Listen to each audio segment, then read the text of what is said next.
Litbang Kompas merilis hasil jejak pendapat terkait dengan debat ketiga Pilpres yang berlangsung pada Minggu malam. Salah satu pertanyaan yang disampaikan dalam jejak pendapat ini adalah soal sikap responden terhadap pilihannya pada 3 capres. Survei dilakukan terhadap 210 responden seluruh Indonesia yang diwawancarai yang dilakukan mulai pukul 19.30 sampai dengan pukul 22 waktu Indonesia Barat.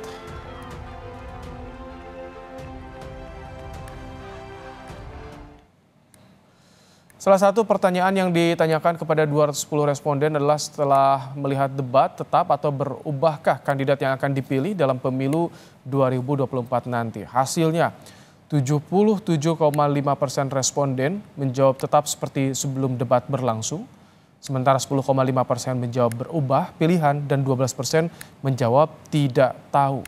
Jejak pendapat menggunakan metode dengan tingkat kepercayaan 95% dan margin of error penelitian kurang lebih 6,76%.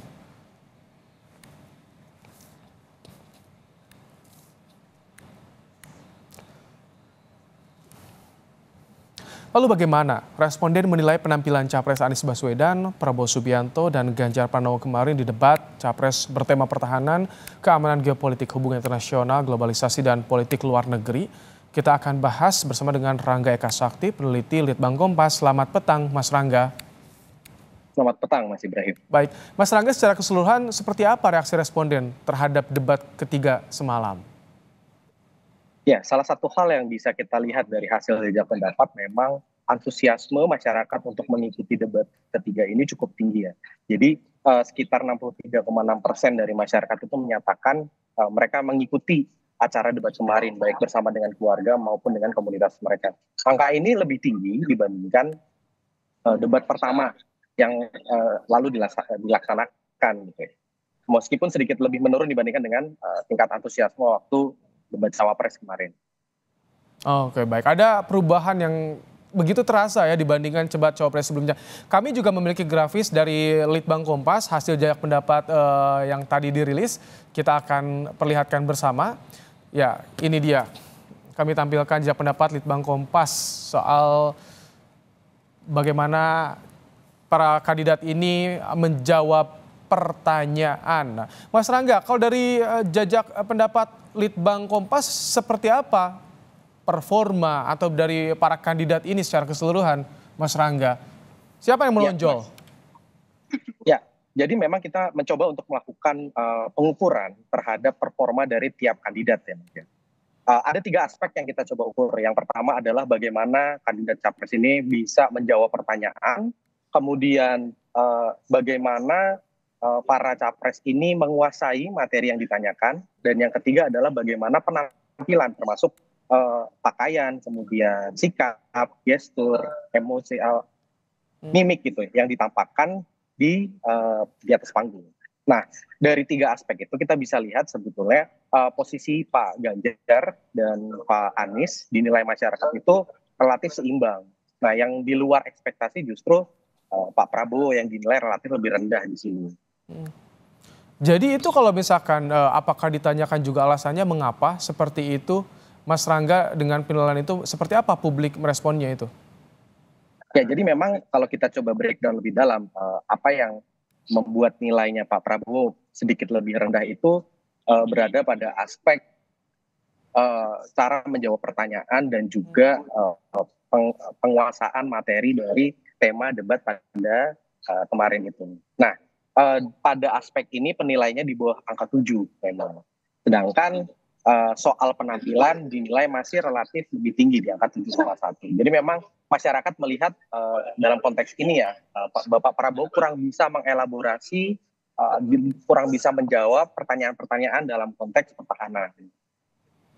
Baik, kami juga akan menampilkan bagaimana tadi data yang disampaikan Litbang Kompas soal menguasai permasalahan. Kita akan perlihatkan kembali kepada Anda soal dan juga bagaimana penampilan para kandidat di atas panggung debat Pilpres pada malam tadi.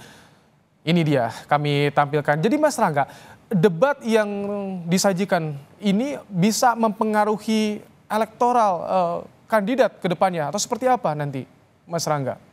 Iya, Mas. Jadi setelah kita lakukan pengukuran ya selama 3 kali gelaran debat, itu kita dapati memang pengaruhnya cukup ada ya. Dari debat pertama sampai debat ketiga ini kurang lebih kisarannya 10-11% responden yang pilihannya berubah setelah melihat debat. Meskipun memang sebagian besar 3/4 dari masyarakat itu sudah menentukan pilihan dan tidak terlalu terpengaruh dengan hasil debat. Baik, berarti ada terpengaruh. Tapi kalau angkanya kan sebelumnya di debat pertama ada yang ini yang berubah pilihannya, ini artinya menurun jika dibandingkan debat Cawapres kemarin atau bagaimana Mas Rangga ya? Yang masih berubah pilihan?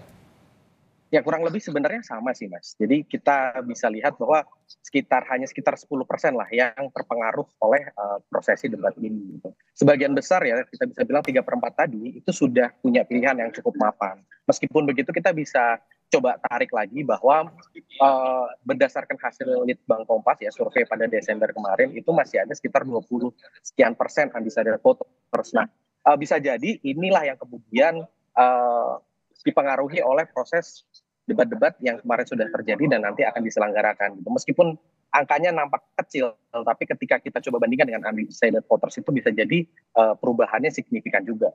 Oke, ini kan tadi dibahas soal bagaimana cara menjawab pertanyaan, lancar, lugas, atau tersampaikan ide gagasannya. Nah yang juga disorot soal penampilan. Kalau soal penampilan ini kami akan tampilkan ini dia, hasil dari rilis jejak pendapat Litbang Kompas ini dia. Soal penampilan di atas panggung, ini dia. Anies 7,9, Prabowo 7,1, dan Ganjar 7,8. Ini kalau bicara penampilan apakah hanya dari gestur di atas panggung atau juga pakaian misalkan atau seperti apa Mas Rangga? Ya memang secara menyeluruh Mas kita coba lihat. Jadi termasuk tadi ya pakaian yang digunakan, kemudian gestur ketika menjawab, gestur ketika berada di atas panggung, kemudian ekspresi, itu semua menjadi bagian dari penilaian yang dilakukan oleh masyarakat. Kalau rentan usia ini yang disurvei oleh Litbang Kompas pasca debat ini seperti apa? Apakah lintas elemen, lintas usia atau bagaimana Mas Rangga? Ya, terkait dengan demografi responden memang kita usahakan sesuai dengan demografi dari populasi Indonesia yang nanti memilih, Mas. Jadi kurang lebih hampir. Balik, jadi populasinya beragam ya. Kami juga memiliki ini dia grafis soal performa capres di debat ketiga pada semalam. Ini dia bicara soal performa Anies Baswedan. Kita lihat yang puas 71,4%, tidak puas 26,3%. Kemudian kita tahu 2,3. Kemudian kita lihat Prabowo Subianto puas 48,9. Ini dia. Yang tidak puas 50,4 dan tidak tahu 0,7. Kita lihat juga Ganjar Pranowo puas 79,7, tidak puas 18,8, tidak tahu 1,5%. Mas Rangga, bicara soal kepuasan, ini apakah yang jadi indikatornya gagasan idenya bisa diterima oleh publik atau seperti apa dengan angka yang tadi muncul Mas Rangga? Ya, memang kita mencoba menanyakan pertama secara umum loh. Tentunya itu termasuk juga gagasan, termasuk juga cara menjawab, termasuk juga ya semua aspek yang terlihat dalam proses debat kemarin. Gitu. Di situ memang kita bisa lihat ya bahwa Pak Ganjar dan Pak Anies cukup tinggi ya di kisaran 70-an%. Nah, memang di sini mayoritas untuk Pak Prabowo itu masih perlu ditingkatkan ya karena yang menyatakan puas itu dari responden tidak sampai 50%. Ini jadi catatan lah kita bisa bilang. Tapi kalau dari responden yang diharapkan dengan adanya debat capres ini seperti apa sih? Mereka apakah memang tadi gagasan bisa didapat, ide bisa diterima atau seperti apa Mas Rangga? Ya tentunya itu menjadi bagian yang penting ya. Salah satu indikator adalah bagaimana debat kemarin itu kan membahas sesuatu yang cukup elit ya. Jadi tidak bersentuhan langsung dengan kehidupan masyarakat sehari-hari. Soal hubungan internasional, soal keamanan, soal pertahanan. Namun dengan tema yang cukup berat pun ternyata masyarakat antusias. Artinya apa? Artinya memang masyarakat ini cukup haus gitu untuk bisa mengetahui lebih dalam gagasan apa saja yang akan dibawa dan kira-kira bentuk konkretnya dalam program kerja yang nanti akan dilaksanakan itu seperti apa di tiap-tiap tema atau topik bahasan. Bahkan ketika tema atau topik bahasan itu sesuatu yang elit sesuatu yang jauh dari kehidupan sehari-hari mereka. Ini jadi kalau secara dirangkum oleh Bang Kompas dari debat awal hingga yang ketiga, grafis peminatnya, antusiasme publik ini terus meningkat. Kita coba tarik itu relatif meningkat ya. Jadi di awal itu di bawah 50%, artinya sebagian mayoritas publik itu justru belum nonton ya. Pertama, yang kedua antusiasmenya naik di kisaran 65%. Nah, yang kemarin ini sedikit turun di 63%. Tapi ketika kita coba tarik, memang trennya masih positif. Apakah ini akhir pekan juga berpengaruh? Karena di debat nanti sisanya akan digelar di akhir pekan hari Minggu, Mas Rangga. Ya, ini bisa jadi faktor yang mempengaruhi juga ya ketika akhir pekan masyarakat punya waktu luang lebih banyak ya untuk kemudian dihabiskan bersama keluarga mungkin untuk melihat atau menyaksikan melalui TV atau streaming gitu ya acara debat ini. Ya mungkin ini bisa jadi salah satu faktor juga yang perlu dipertimbangkan. Baik, jadi artinya tadi ya kalau ada 10% yang masih bisa berubah, ini yang bisa menjadi celah bagi para kandidat untuk bisa memanfaatkan, meningkatkan elektoral. Seperti itu atau bagaimana, Mas Rangga?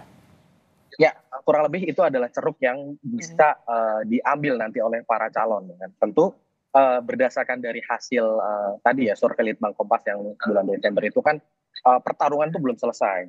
Masih banyak kemungkinan yang terjadi. Nah, angka 10% ini tidak menutup kemungkinan bisa merubah peta konstelasi yang nanti akan terbentuk nih sampai sebulan ke depan. Ini kan kalau swing voter, undecided voter terutama yang disoroti ketika rilis Litbang Kompas, ini begitu bisa dipengaruhi oleh kampanye seperti debat ini untuk menyampaikan visi, ini bisa langsung berpengaruh terhadap psikologi pemilih, Mas Rangga? Ya, tentu debat ini sebagai salah satu medium sosialisasi ya, program itu kemungkinan akan berpengaruh dengan pilihan masyarakat nanti di bilik suara. Oke, terima kasih peneliti Litbang Kompas Rangga Eka telah meluangkan waktu dalam program Kompas Petang sore hari ini. Terima kasih, Mas Rangga. Terima kasih, Mas.